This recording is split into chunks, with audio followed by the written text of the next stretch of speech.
Riteish sir, मेरा सवाल आपसे है। जी। जैसे कि आपको पता है बिग बॉस OTT चल रहा है, अनिल कपूर सर होस्ट कर रहे। काफ़ी लोग ने ये कहा है कि अनिल कपूर सर जो सलमान सर कर रहे वैसा नहीं कर रहे, आपके ऊपर भी सेम एक ऐसी चीज़ें आ गई है।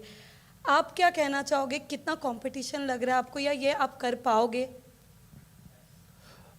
वाह,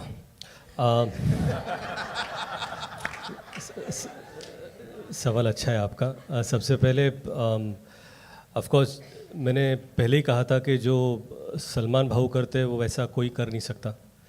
और अनिल सर को मैं बहुत अच्छी तरह जानता हूँ, मेरे सीनियर है, हालांकि हम एक दूसरे को दोस्त मानते हैं। उनकी अपनी एक स्टाइल है, तो वो अपने स्टाइल के हिसाब से वो होस्ट करें। That's what host is all about. आप होस्ट के लिए जब किसी को चुनते हो तो आप ये चाहते हो कि आप वो खुद अपनी पर्सनैलिटी लेकर आए शो पर और कुछ करें। तो वही मैं कोशिश करूँगा। 2-3 हफ्ते के बाद आप बताइए मुझसे अगर हो पाया तो विल बी ग्रेट। महेश सरांचे लुक्स खूप गाजले होते त्यांनी जे सीझन केले त्याच्यामध्ये, तर तुमचाही प्रोमोमध्ये लुक खूप छान दिसतो, तर तसे लुक तुमचे दिसणार आहेत का वेगवेगळे? त्याच्यासाठी वेगवेगळे सीझन करावं लागतील नाही, या सीझनमध्ये लुक कसा असेल? सर, आणि ह्या सीझनमध्ये आता जसं दिसतोय ना तसं आहे, पण तुमचं काय फेवरेट असेल तर सांगा, आपण कुठल्या तरी एपिसोडमध्ये ते फिट करून टाकू. आता हा शो झाल्यानंतर महेश सरांना फोन करणार आहे मी, काहीतरी टिप्स द्या म्हणून. रितेश बरोबर. स्त्रियांच्या वतीने हा प्रश्न आहे, आणि कारण बाईपण भारी देवा आपण बघितलाच आहे. आणि रितेश सर, तुम्ही म्हणालात की तुमच्या घरातली बिग बॉस ही तुमची पत्नी आहे, तर केदार सरांना विचारायला आवडेल की एखादा सीझन खरंच फक्त बाईपण बिग बॉसचा झाला तर त्याकडे, फक्त बाईपण म्हणजे त्यातल्या ऑब्व्हियसली त्या नाही, पण फक्त स्त्रियांचा सीझन, आणि तुम्ही मगाशी म्हणालात त्याच उत्तराला लागून फक्त प्रश्न. स्त्रिया कंटेस्टंट्स. येस येस, 100 दिवस चालेल. तेच माझा. आणि तुम्ही मगाशी जे जिनिलियनबद्दल म्हणालात की त्या जर आत गेल्या ॲज अ कंटेस्टंट तर 2 तासात बाहेर येतील, पण समजा तुमच्या बिग बॉसच्या घरात गेल्याच तर एक अशी कोणती गोष्ट आहे त्याच्या बदलतील, म्हणजे येतील ती पुढची गोष्ट, पण त्या घरात बदलूनच बाहेर येतील. मला या आधी बाईपणचं आणि मग त्यांना कंटिन्यू. मला तुम्हाला बाईपणचा एखादा, म्हणजे स्त्रियांचा फक्त मी 2004 साली अगबाई अरेच्चा केला, आणि 2024 साली 23 साली मी बाईपण भारी देवा केला. मी 2024 साली पहिल्यांदा बिग बॉस करतोय. आपण थोडे दिवस थांबूया ना, मला जरा एक्सपिरियन्स घेऊन देत.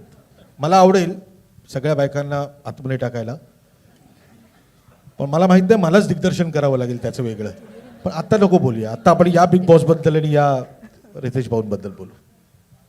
पण मला एक विचारायचं आहे की मागचे जे सीझन होते त्यातला कोणता सीझन तुमचा फेवरेट होता, आणि तुमचे फेवरेट कॉन्टेस्टंट कोणी होते का आधीचे, ते आम्हाला नक्की ऐकायला आवडेल.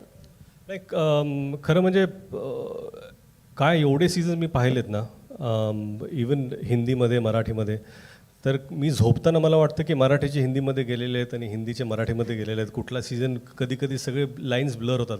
आम्ही डिस्कस करणार ये हा त्या सीझनमध्ये नाही येत आहे. मला वाटतं की आय एन्जॉयड शिव ठाकरे.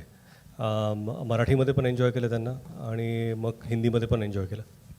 नमस्कार, मी सूरज खरटमल, रत्न मराठी मीडियामधून. इकडे जी. त्याने खूप छान प्रश्न विचारला. त्यालाच जोड प्रश्न माझा असा आहे, कारण रितेश देशमुख कोणालाही एकरी बोलत नाहीत कधी, ते आदरानेच बोलतात प्रत्येकाशी. सो जेव्हा एखादा कंटेस्टंट वायब्रंट होईल किंवा तो वायलेंट होईल, सो तेव्हा रितेश देशमुख त्याला आदरपूर्वकच बोलशील की अरे तुऱ्याच्या भाषेत बोलू शकतील? कोणाला जर झापायचं असेल तर आदरानेच झापेन मी.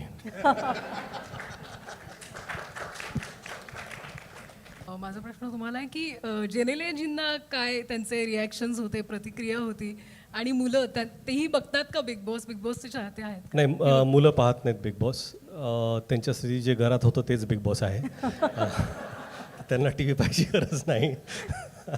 आणि आय थिंक जिनिल्या, मी जेव्हा पहिल्यांदा कुठलीही गोष्ट माझ्या आयुष्यात जेव्हा घडते तर पहिल्यांदा मी जिनिल्याशी शेअर करतो, कारण का त्यांचं ओपिनियन हे माझ्यासाठी खरंच फार महत्त्वाचं असतं.